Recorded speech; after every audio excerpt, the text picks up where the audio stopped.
صبح مدینہ یہ شام مدینہ مبارک تجھے یہ قیام مدینہ۔ السلام علیکم ورحمۃ اللہ وبرکاتہ۔ یوٹیوب کے سردار عبدالمومن نظامانی کے چینل پر ہم آپ کو سلام کرتے ہیں۔ آج کے ولاگ میں ہمارا موضوع اعمال کے فضائل کی تعلیم کا مقصد۔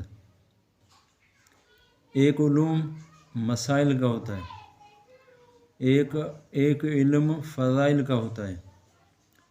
تو مسائل کے علوم کے حصول کے لیے ہم سب کو علماء کرام، مفتیان کرام کی خدمت میں حاضری دینی چاہیے۔ مرد احباب کو، اگر خواتین کو مسائل پوچھنے ہوں تو اپنے مرد احباب کے ذریعے سے اپنے علاقوں میں اپنے علاقوں کے علماء کرام سے رجوع کیا جائے۔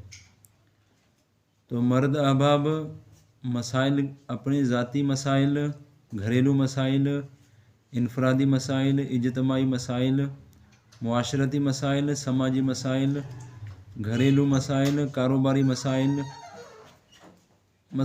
مطلب یہ کہ جو کام ہم کریں وہ عمل ہمارا نیکی بن جائے، اس کے لیے عمل کرنے سے پہلے ہم تمام کاموں میں اس بات کو ضروری قرار دے دیں، اس عمل کو ضروری قرار دے دیں، اس کام کو ضروری قرار دے دیں۔ اس عمل کا ہم جو علم ہو مسائل کا وہ ہم علماء کرام سے معلوم کریں، تو ان کی نگرانی میں، ان کی سرپرستی میں ہم اپنے عمل کو زندگی میں لائیں۔ اس کے ساتھ ساتھ ایک علم ہوتا ہے فضائل کا۔ تو فضائل کی تعلیم، فضائل کے علم کے حصول کے لیے عمومی طور پر تمام مسلمانوں کو، تمام مرد احباب کو، تمام خواتین کو اپنے طور پر اپنی ذات کے اعتبار سے اس علم فضائل کے علم کا پابند بنانا ہوگا۔ تو اس لیے ضروری ہے ہم اپنے گھروں میں، اپنے کاروبار کے مراکز میں، اپنے مارکیٹس میں، اپنی مساجد میں، اپنی درس گاہوں میں، اپنی بیٹھکوں میں فضائل کی تعلیم کا ماحول پیدا کریں۔ ہمیں یہ معلوم ہے کہ ہمیشہ دنیا میں پہلے ماحول بنانے کی محنت ہوتی ہے، پھر ماحول بنتا ہے، پھر وہاں سے مثلاً ایک جیکٹ، میں آپ کو ایک مثال دوں، ایک جیکٹ، سویٹر، جو گرم کپڑے ہیں، اس کی مارکیٹ میں وہ بعد میں آتے ہیں، انسان کے جسم پر زیب تن وہ بعد میں ہوتے ہیں۔ پہلے ان کا ایک ماحول بنایا جاتا ہے، پہلے ان کا ایک ماحول بنتا ہے۔ فیکٹری، ایک بندہ قربانی کرتا ہے، اپنا مال، اپنی صلاحیت صرف کرتا ہے، خرچ کرتا ہے، اس کے بعد اشیاء خریدتا ہے، پھر وہاں پر اس ماحول میں مینیجنگ ڈائریکٹر، پروجیکٹ ڈائریکٹر، مختلف آفیسر لگتے ہیں، پھر لیبر لگتا ہے، پھر وہ چیزیں بنتی ہیں، پھر وہ مارکیٹ میں آتی ہیں، پھر زیب تن بھی ہوتی ہیں، پھر پرانی بھی ہوتی ہیں، پھر اللہ کے نام پہ دی بھی جاتی ہیں۔ یہ عموماً میں نے آپ کو ایک نقشہ بتایا۔ تو ہر چیز کا، ہر عمل کا ایک ماحول بنانا پڑتا ہے۔ اسی طرح فضائل کی تعلیم کا ہمیں ماحول بنانا ہوگا۔ تو کیونکہ چیزوں کی محنت سے ہمیں چیزیں ملیں گی، چیزوں کی تشہیر سے چیزیں پھیلیں گی، عمل کی محنت سے عمل وجود میں آئے گا، عمل کی تشہیر سے عمل دنیا میں پھیلے گا، نیک عمل ہوگا تو نیک عمل پھیلے گا۔ تو اس لیے فضائل کی جو تعلیم ہے اس کا ماحول بنانا ہم سب پہ ضروری ہے، کیونکہ مسائل کی تعلیم سے پہلے جس علم کا سیکھنا ضروری ہے وہ اس عمل کے فضائل کے بابت جو علم ہے اس کا حصول ضروری ہے۔ کیونکہ جب تک انسان کو کیونکہ انسان میں اللہ پاک نے ہوس لالچ کا ایک مادہ رکھا ہے. انسان جب تک کسی چیز سے خوف نہیں کھاتا، کسی بھی عمل سے اس کو نقصان کا اندیشہ نہ ہو، تو نہ وہ اس چیز سے نہ اس عمل سے بچنے کی کوشش کرتا ہے. اسی طرح انسان کو کسی عمل میں جب تک نفع کا یقین نہ ہو، کسی صحبت میں اور کہیں بھی نفع اس کو معلوم نہ ہو، نفع کا علم نہ ہو، تو وہ نہ تو وہ صحبت اختیار کرتا ہے نہ وہ کام کرتا ہے. تو لہٰذا اعمال جو نیک اعمال ہیں، اللہ پاک جل شانہ کے احکامات، حضرت محمد رسول اللہ صلی اللہ علیہ وسلم کے نورانی طریقے، جس میں اللہ پاک جل شانہ نے ہم سب کی دنیا آخرت کی دنیاوی اخروی کامیابی، یقینی کامیابی، فلاح، بہبود، سکون، اطمینان سب اس میں رکھا ہے.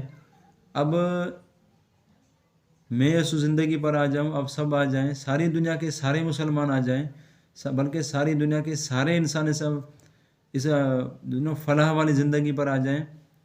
جیسے خود اللہ پاک فرمایا یا ایھا الناس قولوا لا الہ الا اللہ تفلحوا. جیسے اللہ پاک نے فرمایا نا، یہ قرآن کی ایک آیت کا مفہوم، ایک آیت کا ٹکڑا ہے کہ انبیاء علیہم الصلاۃ و تسلیمات لوگوں کو کہا کرتے تھے، اے انسانوں لا الہ الا اللہ پڑھو، لا الہ الا اللہ کا اقرار کرو، کامیاب ہو جاؤ گے، فلاح پاؤ گے. تو یہ کیا ہے؟ لا الہ الا اللہ کا فضائل بتایا جا رہا، لا الہ الا اللہ کا فضائل بتایا جا رہا کہ لا الہ الا اللہ سے فلاح ملتی ہے، لا الہ الا اللہ کے اقرار سے، لا الہ الا اللہ کے ایمان سے انسان کو کامیابی ملتی ہے، انسان کو فلاح ملتی ہے. جیسے اللہ پاک جل شانہ نے اور اللہ کے حبیب صلی اللہ علیہ وسلم نے تمام کے تمام صحابہ رضوان اللہ تعالی علیہم اجمعین کو اس نہج پر کھڑا کیا، جس نہج پر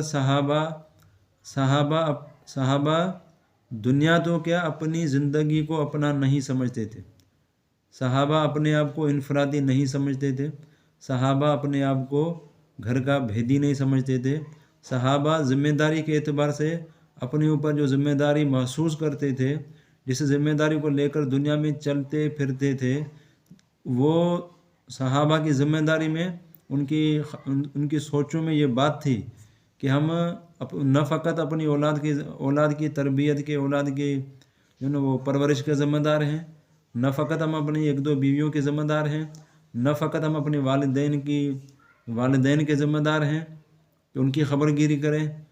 وہ ذمہ داری اپنے طور پر نبھاتے تھے، اس نہیں کو نہیں نبھاتے تھے، لیکن ان کی ذمہ داری کا جو محور تھا، مرکز تھا، تو وہ وسیع تھا.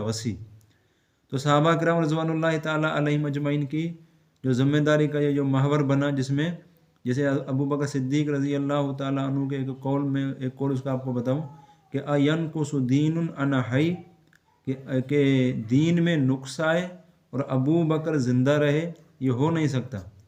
اب یہ جذبہ فقط ابو بکر صدیق رضی اللہ تعالیٰ عنہ کا نہیں تھا، بلکہ تمام صحابہ رضوان اللہ تعالیٰ علیہم اجمعین کا یہی جذبہ تھا کہ فضائل کی تعلیم سے ہی صحابہ بنے، اصحابیات بنی. فضائل کو بنیاد بنا کر اللہ جل شانہ نے انسانیت کو اپنی طرف بلایا. فضائل کو بنیاد بنا کر اللہ کے حبیب صلی اللہ علیہ وسلم نے انسانیت کو جو نا عام انسانوں کو صحابہ جیسا رتبہ دلوایا اللہ کے فضل و کرم سے. اب ہم چاہتے ہیں کہ ہماری زندگی میں دین آ جائے، ہماری اولاد میں، ہماری نسلوں میں دین آ جائے، دنیا میں دین پھیلے پھلے پھولے. تو اس کے لیے ضروری ہے ہم فضائل کی تعلیم کا اہتمام کریں. فضائل کی تعلیم کا مقصد ہے علم و عمل کا جوڑ پیدا ہو جائے. اب اس میں وضاحت بہت تفصیل ہے اس میں، تو انشاءاللہ موقع ملا تو اللہ پاک جل شانہ کے فضل و کرم سے، اللہ کی توفیق سے ہم آپ کے سامنے بیان کریں گے. السلام علیکم ورحمۃ اللہ وبرکاتہ.